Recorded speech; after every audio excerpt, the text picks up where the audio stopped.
Hi everybody, this is Jess from Mackin. It is great to be with you here remotely. I do miss all of you and wish we could be in person this year. But we can't, but I hope everybody is happy and healthy and staying safe, and I can't wait till this pandemic's over and I can visit all of you in person and we can see each other again. But for now, we're going to do this remotely. I hope you guys had or have a chance to check out my live session talking about the Connected Library Consortium. But this one is going to be on Inquiring Minds, Infusing Digital Inquiry into the Library. That's what we're going to talk about today. So I'm going to go over some slides, kind of give you a frame of reference of what we're talking about.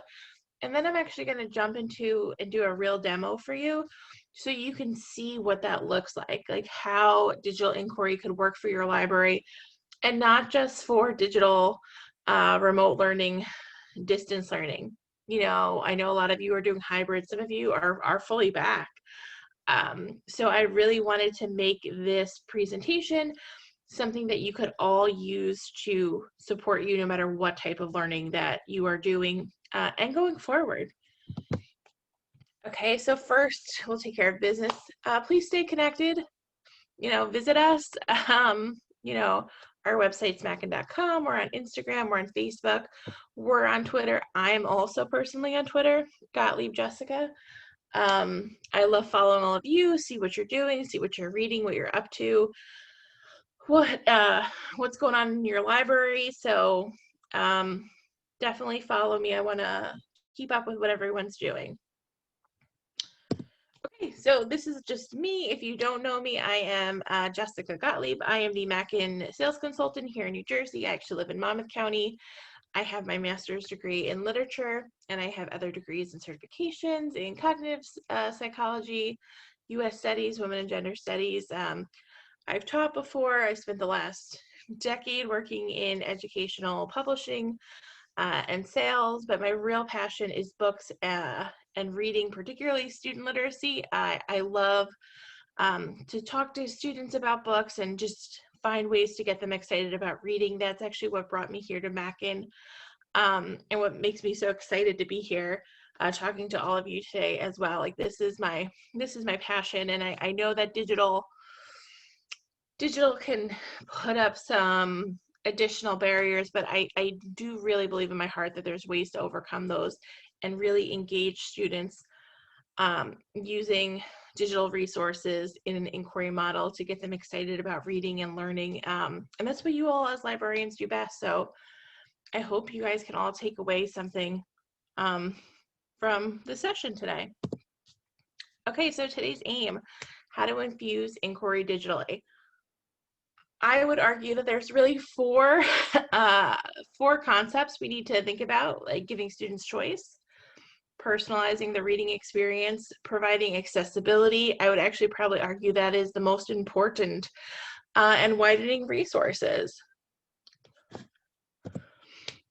Okay, so before we really jump into it, you guys are all this is a taped recording, so I'm going to ask the question, pause, really think about this, like really try to answer this question to yourself. Where are your students accessing materials and what are your obstacles? Because I mean, this is a moment we all need to be really honest with ourselves and like, what are the struggles that we're having? And I think once you think about the struggles, it'll make finding the solutions easier.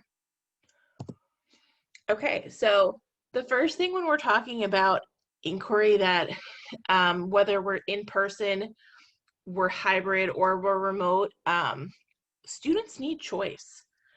Okay, students need different options, and this is where differentiation is so important. We need to recognize, number one, all students are on different reading levels. And not only that, they have different interests. And I know that as you as librarians, like probably know this better than anyone else in the school, how important it is to offer students variety and diversity in what they're reading, you know, and for choice, that's not just different reading levels too. It also, you know, I think we forget, like for high schoolers, for example, picture books can still be really powerful tools, even for a high schooler. And choice in content too. So not just providing them with, and if we're in person, like print books to send home with them, but if we're doing this hybrid, and since we're talking about digital, if we're doing this hybrid or remote learning and even in-person learning, give them choice in the kind of content that you're offering them. So not just ebooks, audiobooks. We know kids are really struggling with screen fatigue, right? Like we keep hearing that. Audiobooks are great resources to listen to the story. Database articles, news article. Think about how much history is happening like in our actual lives right now. This is one of the most historical times that like people will look back on this. I'm sure that you have some students who are into what's going on with all the issues around politics and equity issues, social justice movements. So consider giving them options as well, for nonfiction.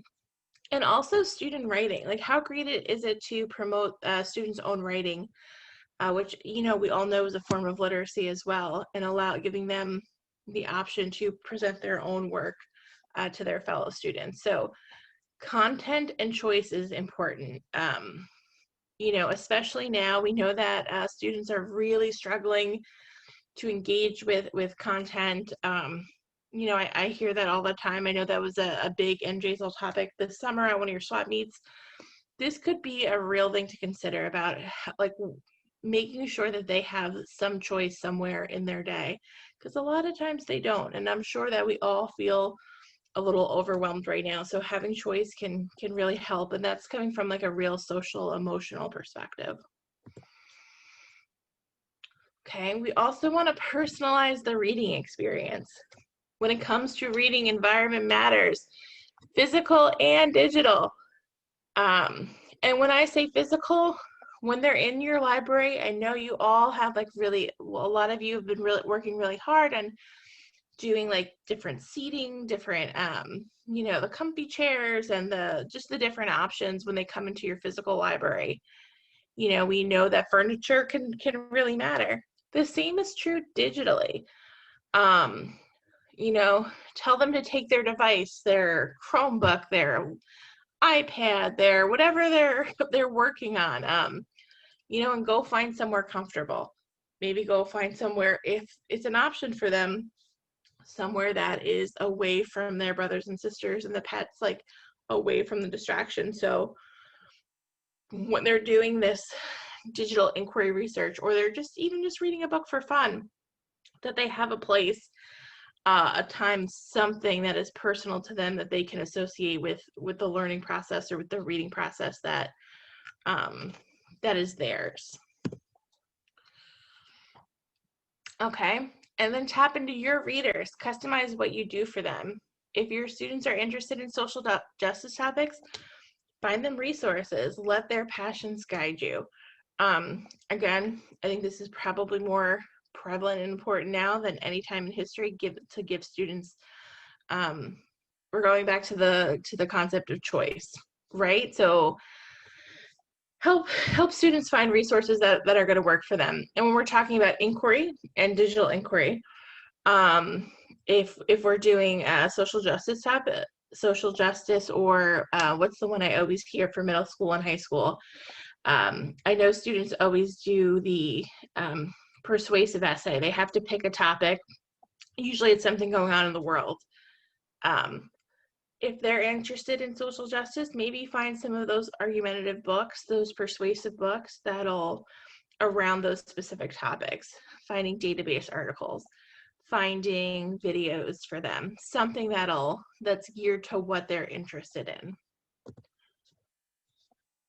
Just placing a digital text in front of a student is not enough. We must purposefully teach our students how to navigate it. We must guide our students to think about what they need to be able to do and how they will use the text and various tools. This is really important. We think that, students are very great with tech, and they are, but there's a difference between being tech savvy and tech comfy. students are tech comfy. They know how to turn on a device, they know how it operates, but it doesn't mean that they know how to use all the tools.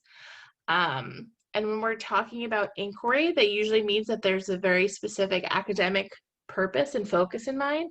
So it's great to give them real tools in real life and make sure that they're comfortable using them. Oftentimes, like, they're going and they're playing around, but that doesn't mean that they know how to do everything. And we teach students to read print books.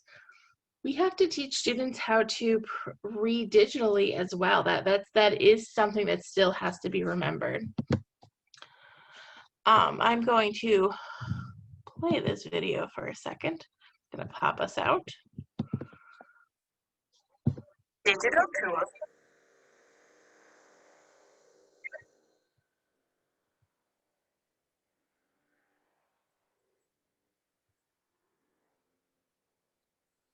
Natives, they live as tech comfy, not tech savvy. They plan and relax with technology, but they don't always know how to work with it. It is our responsibility to help students become sophisticated infosumers, critical thinkers, and savvy participants in digital space. This requires a shared vision and commitment by all stakeholders in creating the conditions needed to effectively use technology for learning. When practicing comprehending with digital resources, using tools to track and interact with the media is key to the mastery of text. Just placing a digital text in front of a student is not enough. We must purposefully teach our students how to navigate it. We must guide our students to think about what they need to be able to do and how they will use the text and various tools. Mackin, named 2019 Product of the Year, is a multi-award-winning digital content management system providing easy access to ebooks, read-alongs, audiobooks, databases, and videos. This platform was made by educators for educators and comes with digital tools to not only engage students, but also allow for deeper comprehending. Customization tools. In the age of differentiation and choice, giving students the ability to customize their reading experience is essential. Not only does this make reading more enjoyable, it also aids in comprehension. Students can select text-to-speech and read-aloud resources to listen to and read along with a story while following highlighted text. This activity is an excellent addition to literacy centers and will strengthen decoding, vocabulary development, and fluency. The options to change page spread, customize background color, enlarge text, and switch font prevents eye fatigue and provides students with impaired vision and dyslexia the ability to see words more clearly. Organization tools. A digital content management system makes organization a snap. All student materials are stored in the cloud and accessible from any digital device. With highlighting and underlining tools, students can identify story elements, plot, main ideas, and supporting details within the text. And with Notebook, students can write questions and annotations about the highlighted text. These features allow students to read deeply for meaning and are proven to increase student comprehension. Vocabulary tools. An embedded Hover dictionary gives instant access to pronunciation and word meaning. A search function allows students to identify vocabulary and keywords throughout the text for practice using context clues. Information tools. Digital resources come with a book info feature that identifies the book's title, author, publisher, and date of publication, and offers a brief annotation of the book's content. The citation feature offers different citation styles and proper format for easy access. Students learn to be responsible media users and to give credit to digital resources for borrowed information. Export tools. High-quality digital platforms have an export function that allows students to save their notes to an online content management system like Google Drive or OneDrive. This allows students to manage their work. They can group their highlights and notes by topics, organize them into an outline, and add or delete information. These helpful tools that reside within Mackin aid in moving our students from tech comfy to the empowering posture of tech savvy.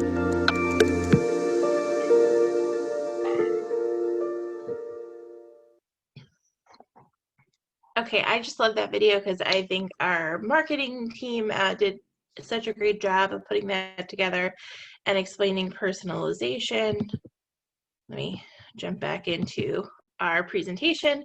I just think that's a really succinct way, and we're talking about personalization and how important that is to digital inquiry and how important it is to students, again, giving students choice and just giving them the opportunity to use digital resources effectively. So I'm gonna pop in. These are all the tools that we just saw in the video, so I'm gonna go through those. And again, we're gonna be doing like a real life demo so you could see how this actually could play out for your libraries. Okay, make it accessible.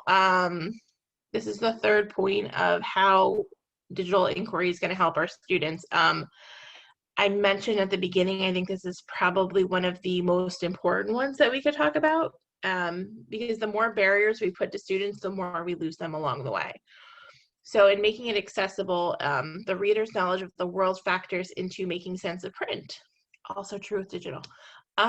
What the reader brings to the page is often the most important, is more important than the ability to read the words on the page. This is from Kelly Gallagher's Read Aside. If you haven't read that book, it's really, really good. It's on Mackin.com if you're looking for it. So making it accessible, this is how we can help students make sense of books and make sense of the words. But I also think that accessible in the digital age, in this COVID world that we're all living in, takes on a second meaning. So I think when we talk about making it accessible, there's three things that we need to think about. Single sign-on. So for those of you who don't know, single sign-on is a way to, students would be able to log into one platform, one device, one something, and not need to have passwords for everything anymore, which is a big deal because the more passwords your students have to remember, the more time that takes away from you from teaching and prepping your lessons. And again, we're gonna lose students if we make it more difficult. So how to reduce the usernames and passwords, and the ability to put everything in one place for your students. So I'm gonna show you Mackin, which I think is a great platform that kind of can handle all of these things that we're talking about. But we need to make things accessible for students. This works if we're doing it, like, just because we're in person doesn't mean we can't use digital resources. But this is particularly important for those doing hybrid and remote learning. How do we make our students get access to all the great content that you all curate and have for them? Okay, this one is about widening your resources. Provide students resources in all contents and access types. This one, it can be difficult, right? You know, I know a lot of schools are facing budget cuts, but it is important to find ways to get access to more content, you know, probably now more than ever, because for a lot of you, I know a lot of the schools don't have access to books from either your print books from your library or their classrooms. So finding ways to get them content, you know, whether it's print or digital. We're going to talk about digital in this case, but print matters as well, but just how to get access to resources to support your students' learning.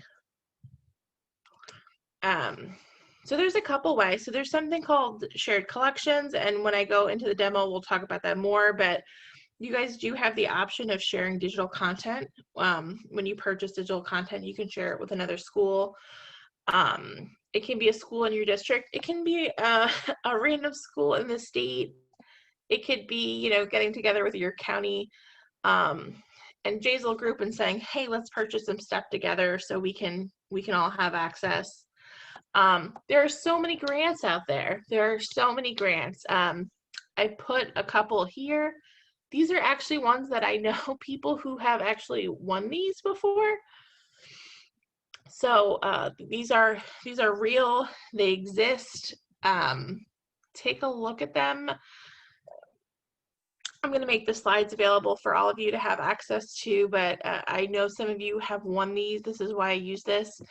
Mackin has a really great grant channel that I'll show you as well, but consider going after grants this year, probably more than any other, as a way of widening your resources. Okay, and Mackin also has a really cool distance learning essentials page, but there's what I love is that we've put a lot of like free resources from the web of really curating some great resources to do digital field trips, websites that are going to be really helpful to you as you're on this digital inquiry journey. So I'm going to pop out. Okay, and I'm going to jump in and we're going to talk about what does this look like in real life. Okay, so I am in my Mackin, my Mackin Via account. Mackin Via is our digital platform. It's free, we don't charge for it. It's a great way to, it's a great platform for a lot of reasons, but you know, I mentioned before about when we were talking about accessibility and how important I thought that was. And one of the reasons I think that Mackin Via is a great platform to use for doing this demo on digital inquiry and how we're going to infuse it into the libraries, you know, whether we're doing remote, hybrid, or in person, is that it kind of takes care of the accessibility issues. So Mackin Via is single sign-on.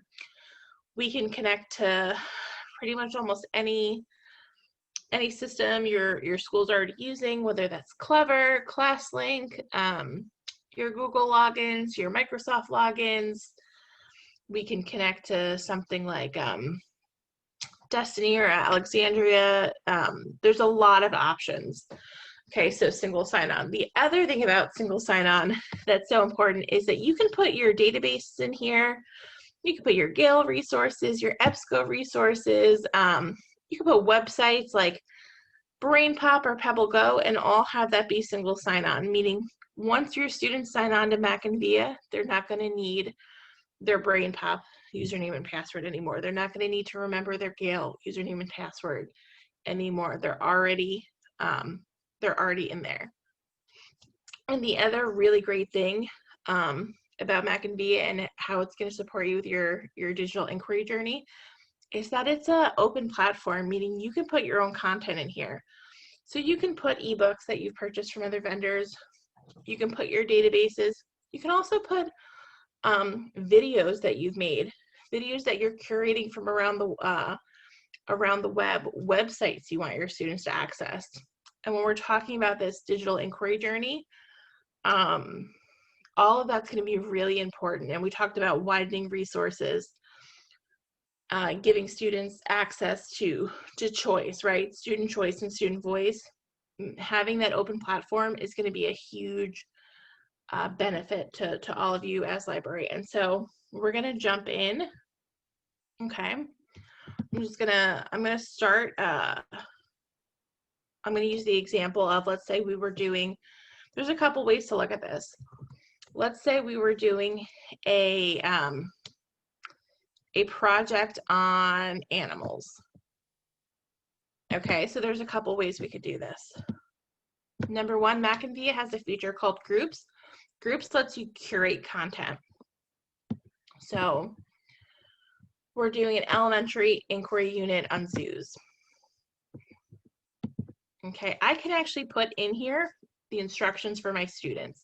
So if we're doing this inquiry unit on zoos, okay, this is their project, creating a structure for the animals habitat at the Lincoln Park Zoo.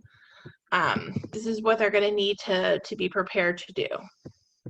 So I need to give my students resources, right, for them to access with. I'm partnering, you know, with the second grade teacher. So I need to make sure the second grade class has access to materials. And this is an animal one, but you could use this for talking about what led to, you know, what was the linchpin or watershed moment in the civil rights movement. We could use it for talking about really anything, content areas, language arts, book clubs. This is why Inquiry is such a great way for librarians to collaborate with classroom teachers. It really gives you a lot of options, and it kind of works with every grade level as well. So for this one, we're going to stick with the second graders are doing this animal project. You can see that I've curated resources for them. And these little icons over here correspond to the left-hand side to what type of resource it is. So you can see that I do have some books and I have some audiobooks, but I also have a database. So I have an animal database that they could use. I have videos that I want them to see. I have websites. Okay, this is actually the Lincoln Park Zoo. This is all different information that I think is going to help my students complete this project. So I can curate all of these great resources. Again, it's not just books. I can put videos, I can put websites that I want them to access. Okay, so I'm gonna go ahead and check out this book on polar bears. And then I'm gonna open up.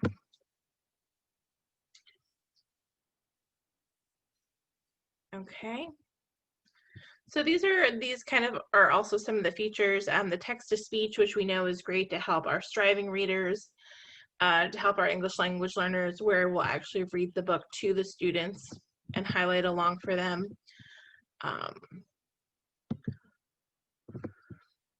Okay, but this was so if I were using this for this project, and again, the project was we were going to be building, we had to do some research because we're going to be building and designing a habitat for an animal at the zoo. Well, I can tell you this is giving me some information that I probably need to know about this habitat. Okay, it's telling me that they're really large. Might want to use that information on what kind of size I'm going to do. So I'm going to highlight this. And we saw these in the personalization in that video we showed about different ways we can personalize ebooks and digital resources. Okay, so I'm going to use green because green is going to be information that I need to do my project. And then I'm going to click the sticky note. Okay, and this is where I'm going to write a note to myself. So the habitat will need to be big. Okay, I'm just going to save my note. Okay, and they live in the tundra. Well, I don't know what the word tundra is, so I'm gonna wait for my internet to catch up with me. I can look it up right here in the dictionary. It'll tell me what this is. It's a treeless plain in the Arctic regions. That's really cool. And you know what? I'm gonna keep it highlighted because this is a new to me word, so I'm gonna make my new to me words in pink. Okay, and one of the coldest places on Earth. And again, we're talking about what kind of habitat it is. So let me go ahead and highlight that. I'm going to highlight this in green because this has to do with my actual project. These aren't new to me words. Okay, and make a note, we're going to need to keep the habitat cold. And I'm just doing this as your students would do, just so you can kind of see like how that inquiry unit could play out in a digital resource. Okay. Okay, so I'm gonna pretend I'm done with this book. Gonna pop back out. And these are some great notes I took, but I really want to share them with my fellow teammates or with my librarian to see if she can help me. So I'm going to click on this. I'm also going to heart this book because I might want to come back to it later. I'm going to click the I for info. And I can cite it, okay, which is great. But I want to share my notes with my librarian and my teacher and my classmates. So I'm going to go over here to my notes and highlights. I'm going to export my notes. And I'm going to send them to my Google Drive. And once they're in my Google Drive, I can actually then share them with my librarian to help me. Okay. easy peasy, done. I've sent my notes to my Google Drive, and from there I'd be able to share it with my teammates in my class or with my teacher and my librarian. So that was one way to really easily do inquiry unit. Maybe you don't have groups created, okay, but we're still doing this. Let's say we're a middle schooler and we were tasked with biographies, right? So in this case, I could go to categories. Think of categories as genres. I'll scroll down so you can take a look at it. There's all these different ones. So I was given a project on biographies. So I'm going to go to my categories. Oh, look, we have biographies. Okay, well, there's a lot of biographies in here. Oh, man, I don't know where to start. So maybe I'm looking for something appropriate for me. So I'm a middle schooler. So let me start by looking at the grade level. Okay, so I'm a 7th grader, so I'll do 6 to 8 because that's my middle school. Okay, so I went from 400 to 200. That's still a lot of options. Maybe I want to like just focus on new books. Okay, so now I'm gonna look for data publication. So I want to read something current. So I'm gonna go through 2017. Okay, awesome. Now I only have 9 books to look for. And then again, you know, Brave Black First. I've heard about this. This looks like a good book. I want a little more information though. So I'm going to switch my view from, this is what we call tile view. I want a little bit more information so I can read about it. You know, this seems like it's going to be perfect for me. I'm going to add it to my favorite. I'm not sure if I want to read this yet. And this Albert Einstein book also looks really good. So I'm also going to add this to a favorite and then I can decide later. But I do have options now. Okay, so that's a way that we could use categories to kind of find a resource. If I'm just looking for ebooks, maybe I know I want my biography to be on the civil rights. I can put that in and it's gonna kind of narrow down my searches to just civil rights books. And again, we have these advanced search features on the side. So when we're talking about digital inquiry, we know that inquiry is like really research-based, right? So again, teaching students these skills on how to use digital resources, how to search, it's all really important. And like as we saw in that video, there's a difference between being tech savvy and tech comfy. So we do need to make sure our students know how to use these features and use these resources because they're so rich, you know, even though they're not physically in your, you know, in your print collection, digital offers so many resources as well. So it's important to make sure that they know how to find those resources and how to navigate those resources. Okay. And you know what, this book looks perfect for me, When Children March. It's about the Birmingham civil rights movement.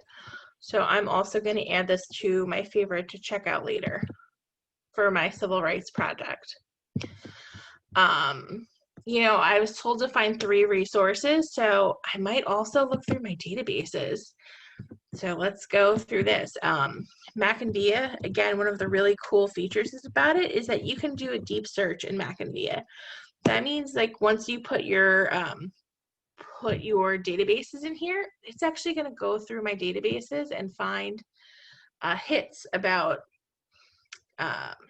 what databases have resources about these contents. Okay, so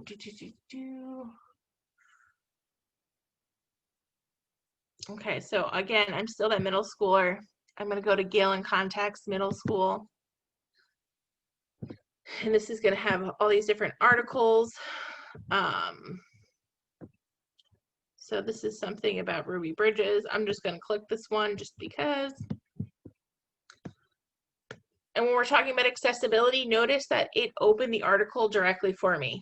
single sign-on. I didn't have to put in a username and password. Not only did it look through all my databases, but it also led me into that article directly. So I'm in that article about Ruby Bridges, and now I have this, you know, if I'm supposed to be using those three resources, you know, to show my librarian, well, here I go. Here's a resource for me.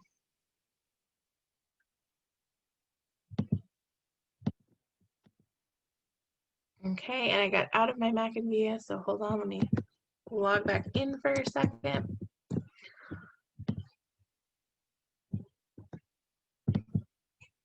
Okay, so that was databases. So we can do deep discovery through databases. Audiobooks are going to be the same as ebooks. They're going to search the same. And then remember, we talked about we can do videos and links as well. I don't know, we don't have as many videos, but this one's about Ben Franklin, but you can put videos in here. You can embed them.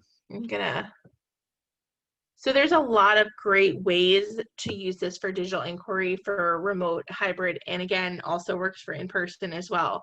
So for a lot of you, if you're trying, maybe you're trying to do a lesson on research, you could actually record yourself, take that MP4, that YouTube, or that Vimeo, and load it into Mackin via. And the great thing about Mackin via is, if you've ever heard me talk, you know my whole claim to fame is if it takes more than 5 minutes, nobody has time for it. Pretty much everything that you need to do or you would want to do in Mackin via will take you less than 5 minutes. So it's going to take me about a minute to add a new resource to Mackin via. So if I want to make that video of myself teaching Boolean phrases, or if I'm doing teaching students how to research, I can record my video, throw it on my YouTube page, and then put that video directly into Mackin via for my students to find. Or we're doing that lesson on the civil rights movement, you know, talking about what that project is going to entail. I can record my video about that project and again, throw it right into Mackin via for my students to find. But I also can scour the web and get great resources for them. And the great thing about this is the students can only find resources that you have put into it. So they're not going to Google and finding, you know, the ads or Wikipedia or whatever it is. They're finding resources that you have deemed appropriate. So if I were a high school student and we were talking about, you know, the American Revolution, I could have maybe a History Channel video about the American Revolution and put it into my Mackin via for students to be able to find under videos. And the other great thing, I'm going to open one. I'm going to use this tour from space. Also going to add it to my favorite. I'm going to view now. So first, I want to point out that, again, it's going to cite this for you. I love the fact that it cites videos because students are not the greatest at citing videos. So it's done for them. They can just copy and paste right onto their works cited or bibliography page. But I'm going to just start this for a second. Notice that it's embedded on the website. It's also true with the app because Mackin via is available both web-based and app-based. So it's embedding. And it started without any ads, so we don't have to worry about inappropriate content. And again, when we're talking about accessibility, I can put everything that my students need in one spot. I don't have to worry about inappropriate content issues. I just was able to embed it so that I'm not sending them to YouTube where they're getting distracted with, you know, baby goats in pajama videos. Like I always get distracted. Okay, and so that's videos, but we can also add websites too. And again, this is going to work just like your videos. You could add websites that you want your students to see. So for a high school class doing our inquiry project on the Holocaust, I'm using that because I see Anne Frank in front of me, we could put websites to the Anne Frank House or the United States Holocaust Memorial Museum in DC. If I'm doing a space unit with my third graders, I could put the NASA Kids website on here. It really allows you more more depth and breadth in what you're offering your students digitally. So you can have all of that. And we talked about how important that is, right? To widen your resources, to give them more options. And again, you can throw that all here in your Mackin via, and just another example of why Inquiry can help your kiddos, and why, and just how to do it in an easy and functional way to make it less difficult for your students to navigate. So that's kind of everything that we're going to go through. I hope this gave you some ideas. I hope this gave you some food for thought on different options that you might have in terms of digital resources, and how, really how they're going to support your students, how they're going to support their learning, how to get them engaged, how to get them excited about doing research when they're not in your physical buildings. And we just know this year is tough, so I just wanted to give some ideas to get them excited, and more importantly, to make it easy, because I think right now, ease of access, accessibility, again, I can't stress enough how important that is, and all of the research coming out right now about how COVID's affecting both teachers and students. We know that engagement is down, so these are some great ways to engage your students without driving yourself crazy. So before I go, I did talk about two things that I just want to share with you. So we talked about the grant channel. So I'm on Mackin.com. This is our website. So from the website, I'll start at the beginning. So from the website, when we log into Mackin.com, we also have some really great webinars coming up too. So if you get a chance, check those out. Under resources, I'm going to go to grant channel. There's so many grants out there right now. Please take advantage of them. They are designed, we update this pretty frequently. There's even COVID grants out there. I usually recommend to all my librarians, like, go back, at least once a month. I actually put it on my Outlook calendar to see what's new, to share with my educators. But these are all different grants that are out there. We try to curate them pretty regularly for all of you, but might be a great way to get some new resources for your library. Even if budgets are cut, consider this as an option.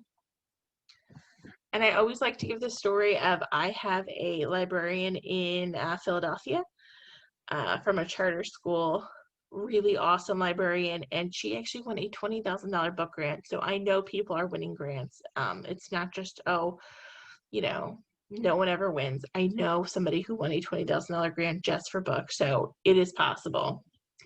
And then I also wanted to show you some educator resources that we have available. So we're going to go to resources, downloads, and I'm going to have these all on the slide, so please don't worry. But I just want to show you how to navigate it. Okay, if we go down here to Parent and Educator Resources, we have some downloadable articles. We do like research-based one-page articles, because again, my claim to fame right now is nobody has time for it. But these are some really great one-page articles done by our professional learning team. And there's a couple on digital. So this is Deepen Comprehension with Digital Tools. These are great ways to engage e-readers, how you can use Mackin Via in your classroom, what does the science say? So definitely check these out. They're just really good, quick ways to kind of get new ideas to just spice things up right now. So I'm gonna just end with my contact information. Let me go back to the top. So again, if you get a chance, definitely follow us. And my phone number and email are on here. If you have any questions, if you want to reach out, I would love to talk to you. I'll see how I could support you with everything you're going on in your library right now. And thank you for your time. Happy holidays, stay happy, stay healthy, and I hope we can see each other in person really, really soon. So thank you Thank you for everything, and I'm going to stop recording.